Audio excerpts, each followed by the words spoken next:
Hi boys and girls, it's me, Mrs. Matthews, and we're going to talk about simple machines this time. Do you hear Ozzy? He's still being a bad dog. Okay. He is a bad dog still. Okay, here we go. Simple machines. Why are they important? Why do we need simple machines?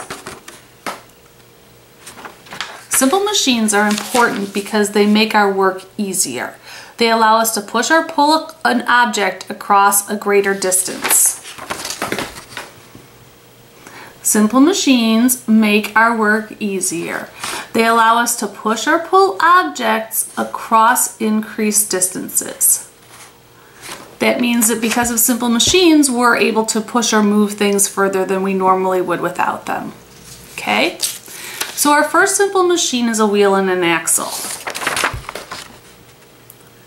A wheel and axle, a wheel with a rod through its center to lift or move a load. And remember, a load is the weight that we're trying to move. So here's a wheel and an axle. It kind of says its name. Here's the wheel, and then here's the axle, the middle rod part, okay? Examples of wheels and axles are bikes, cars, wagons, and a chariot, just in case you have one in your backyard. Okay? Wheel and axle. Here's a car, here's a stroller, and here's a bike. Those all have wheels and axles. Our next simple machine is a lever. And a lever is a stiff bar that rests on a support called a fulcrum, which allows us to lift or move a load. So when we learned about this, we did an experiment where we had to move a book. So if you take a look at my book, I'll hold it up, it won't be on a flat surface. This is the arm that we used, and this is the fulcrum. When I had the book here, if I was able to move my fulcrum closer to the book, sorry, here I move the fulcrum closer, it was just like that. That's the easiest way, is if my fulcrum is closer to the load that I'm trying to move. Because on this end, I have a lot of room for the force. I'm able to force it down. That makes sense, right? We've got our fulcrum closer to our load. This is our load, okay? I told you about a tool that I bought. And this is my handy dandy weed picker. You can see that it's even got dirt where I picked the weeds out. But somebody said, well, hey, I remember learning about simple machines in 2nd grade. And I remember my teacher saying that you needed to have a fulcrum. Because otherwise, this was a lever and it wasn't so efficient. So somebody made it so it has a fulcrum built into it so that when you go to pull out the dandelion, it operates right on the fulcrum. That's pretty cool. I like it.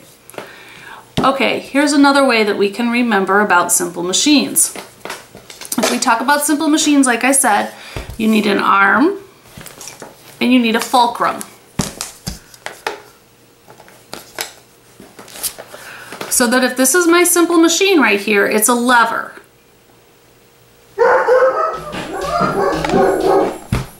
There he goes again.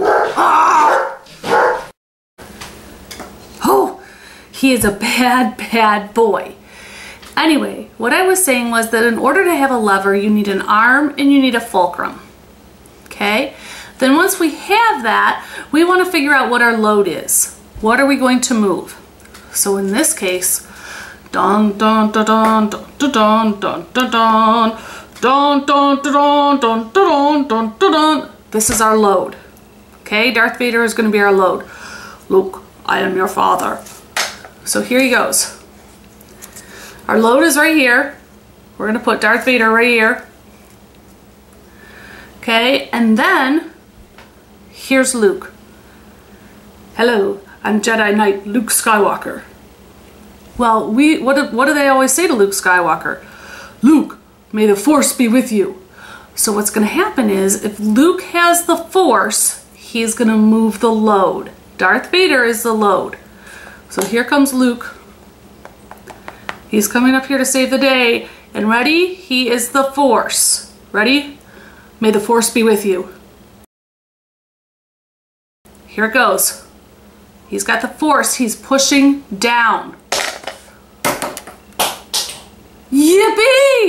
He got rid of the load. He moved it.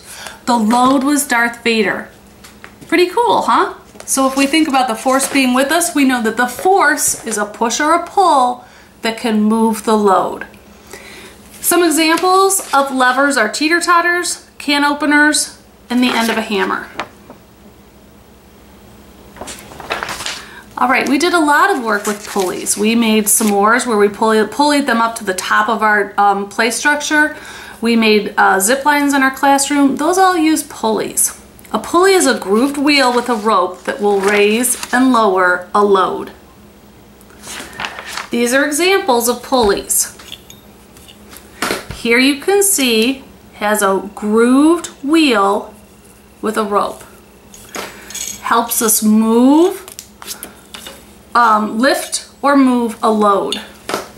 We could use it with a flagpole. You could use an elevator. Those are things that have pulleys. A zip line, rock climbing, they all have pulleys. Examples of pulleys are elevators, clothing lines, zip lines, window blinds, and flagpoles.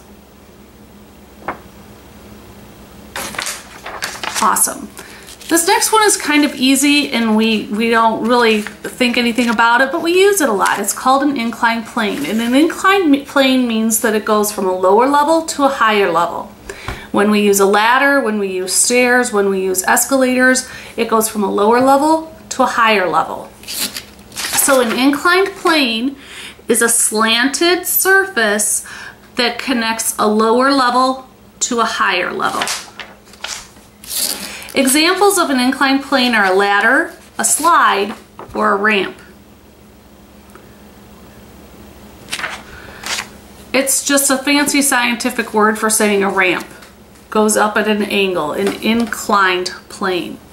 Well, we learned in class that if we took an inclined plane and we wrapped it around a pole, here's my inclined plane, here's my pole. If we wrapped it around the pole, we got a new simple machine, and that's called a screw. So if I took my marker and I carefully wrote along the edges of where it is, I would be able to see that I have a screw. It's an inclined plane wrapped around a pole. So let's open this up and see if we're right. Here you can see that we've got it all the way wrapped around.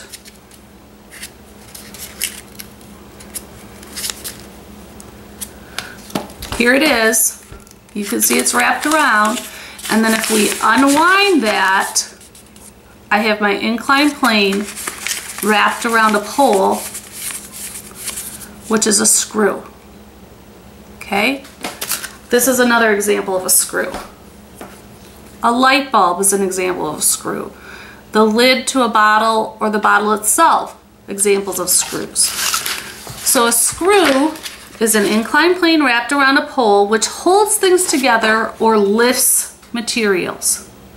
An inclined plane wrapped around a pole which holds things together or lifts materials.